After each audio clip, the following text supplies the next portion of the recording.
ആരാ? എന്താ അതെ, കല്യാണ പാർട്ടി വന്നില്ലെന്ന് ആലോചിച്ചു കൊണ്ടിരിക്കുകയാണോ? കല്യാണം ഇന്നലെ രാത്രി കൊണ്ട് കഴിഞ്ഞു. ഇനിയുള്ളത് റിസപ്ഷനാ. മനസ്സിലായില്ലല്ലേ? തോട്ടത്തിലെ വീട്, 2 പേര്, നിന്റെ മൊത്തം ഡോക്യുമെന്റ്സ് എന്റെ കയ്യിലാ. ആരാ നീ? പരാശക്തി ഹീറോയാടാ. ശിവാജി. പേര് കേട്ടാലേ പെടപെടപ്പ് തോന്നുന്നുണ്ടല്ലേ? എന്താ നിന്റെ ഉദ്ദേശം? വളക്കച്ചവടം ചെയ്യാൻ പോവാ. നീ തന്ന 1 രൂപ കൊണ്ട് തന്നെയാണ് ആരംഭിച്ചത്. നിന്റെ അടുത്ത് എനിക്ക് കുറച്ച് ബിസിനസ് സംസാരിക്കണം. ഞാൻ ഇൻകം ടാക്സ് ഓഫീസിന്റെ എതിർവശത്തുള്ള ചായക്കടയിൽ ഇരിപ്പുണ്ട്. നീ റിലാക്സ് ആയി വന്നാൽ മതി. പക്ഷെ ഞാൻ 10 മിനിറ്റിനുള്ളിൽ ഈ വളച്ചാക്ക് എടുത്തുകൊണ്ട് അകത്തോട്ട് പോകും.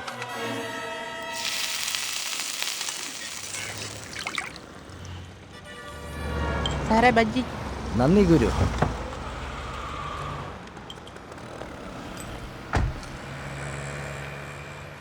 സാറ് തന്നോട് വരാൻ പറഞ്ഞു. നിന്റെ സാറിനോട് ഇങ്ങോട്ട് വരാൻ പറ.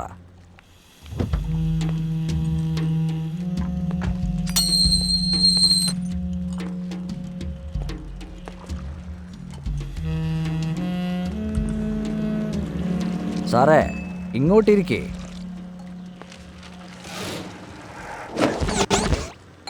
അതെ, സാറിന് 2 വാഴക്ക ബജി, ഒരു ചായയും. വേഗം കാര്യം പറ. നിന്റെ ബുക്സ്, ഹാർഡ് ഡിസ്ക്, ഡോക്യുമെന്റ്സ് എല്ലാം ഞാൻ കണ്ടു. ബിനാമി പേരിലുള്ള വീട്, നിലം, സ്വത്ത്, പണം, ബോണ്ട്സ്, ഡോളേഴ്സ്, സ്വിസ് ബാങ്കിലെ ഗ്രീൻ മണി, അങ്ങനെ മൊത്തം കണക്കിൽപ്പെടാത്ത 200 കോടി രൂപയുടെ സ്വന്തക്കാരൻ. അതിനിപ്പോ എന്താ? ബജി കഴിക്കേ. എടുത്ത് കഴിക്കു സാറേ. അതിന്റെ പകുതി എനിക്കിതാ. ബജിയുടെ കാര്യത്തിലല്ല, കാശിന്റെ കാര്യത്തിൽ. ഇല്ലെങ്കിൽ മൊത്തം ഡോക്യുമെന്റ്സോ ഇൻകം ടാക്സ് ഓഫീസിലേക്ക് പോകും. അങ്ങോട്ട് നോക്കൂ. Hi റേമോ mama. ഓക്കെ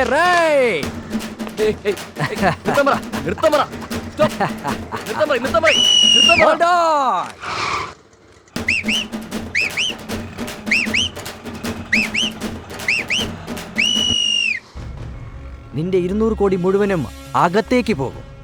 സീസ്, പെനാൽറ്റി, ഇൻട്രസ്റ്റ് എന്ന് പറഞ്ഞ് അകത്തേക്ക് പോകും. കാണിച്ചു കൊടുത്തതിന് 10% 20 കോടി രൂപ എനിക്ക് റിവാർഡും കിട്ടും. എങ്ങനെ നോക്കിയാലും എന്റെ ബിസിനസ് സക്സസ് ആണ്. ഏതാ ബെറ്റർ? എല്ലാം പോകുന്നതാണോ, പാതി പോകുന്നതാണോ? നീ എന്താ പേടിപ്പിക്കുകയാണോ? വേലു സർ, കമ്മീഷൻ വിളിക്ക്. അതെ, നീ ഇത്രയും വലിയ കോമഡിക്കാരനെന്ന് വിചാരിച്ചില്ലടാ. അത് ബ്ലാക്ക് മണിയാണ് മോനെ. കംപ്ലൈന്റ് ചെയ്യാൻ പറ്റില്ല. കള്ളനെ തേൾ കുത്തിയതുപോലെ മിണ്ടാതിരിക്കണം. നീ ഒറ്റയ്ക്കേ ഉള്ളൂ. എന്റെ കയ്യിലൊരു ഗവൺമെന്റ് ഉണ്ട്. എന്റെ കയ്യിൽ നിന്റെ കുലം തന്നെയുണ്ട്. റിപ്പീറ്റ്.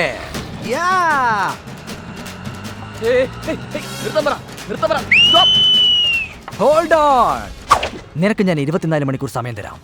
100 കോടി എണ്ണിവെക്ക്. അത് എപ്പോ എവിടെ കൊണ്ടുവരണമെന്ന് ഞാൻ വിളിച്ചു പറയാം. ടീ കുടിക്ക്. ഗുരു എത്രയായി? 20. അതെ, കാശ് കൊടുക്ക്. ആ 100 കോടിയിൽ കുറച്ചോളാം.